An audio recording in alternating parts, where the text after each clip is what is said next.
नमस्कार, स्वागत है आपका हमारे डिजिटल प्लेटफॉर्म दृष्टिकोण में। मैं हूं आपके साथ श्वेता श्रीवास्तव।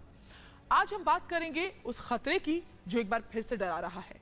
जी हां, पिछला 2 साल हमने जो डर और जो तकलीफ झेली है, जब ये लगने लगा कि अब सब कुछ ठीक होने जा रहा है तो एक बार फिर से ये खतरा दस्तक देने लगा है।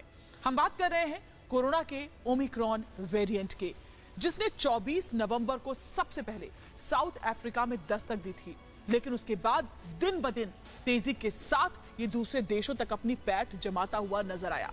अब कई ऐसे देश हैं जो इसकी जद में आ चुके हैं और कई ऐसे देश हैं जिन्होंने पाबंदियां भी लागू कर दी हैं।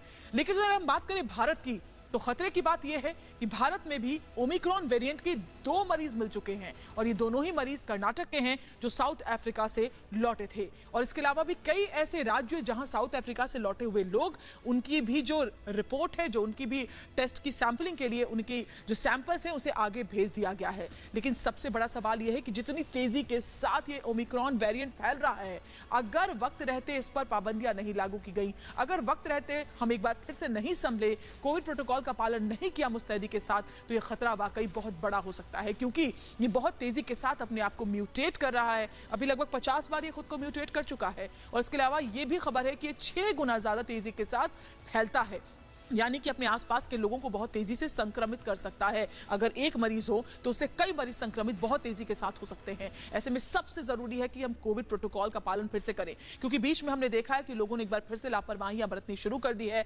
मास्क का जो इस्तेमाल है वो हमने लगभग करना बंद कर दिया। ऐसे भी लोगों को देखा जो मास्क नहीं लगा रहे हैं, जो सैनिटाइज नहीं कर रहे हैं, जो सोशल डिस्टेंसिंग का पालन नहीं कर रहे हैं। तो एक बार फिर से ये समझने की जरूरत है कि अगर कोरोना के इस नए खतरे से बचना है तो नियम वही है, रूल वही है कि एक बार फिर से आप उन तमाम नियमों का पालन करें जो आपने पहले किया है, और तभी हम एक बार फिर से इसे मात दे सकते हैं। तो ये बड़ा सवाल अपने आप में है, क्योंकि देखिए जितने भी लोग साउथ अफ्रीका से अब लौट रहे हैं या फिर जो ऐसे देश है जो एट रिस्क पर हैं, उसको लेकर के अब भारत सरकार ने मुस्तैदी के साथ गाइडलाइंस जारी कर दी है। यानी एयरपोर्ट पर पहले उनका टेस्ट होगा, अगर वो निगेटिव आते हैं तो उन्हें होम आइसोलेशन में रहना होगा, और अगर वो पॉजिटिव आते हैं तो भी उन्हें आइसोलेट रहना होगा। तो ध्यान रखिए और सुरक्षित रहिए।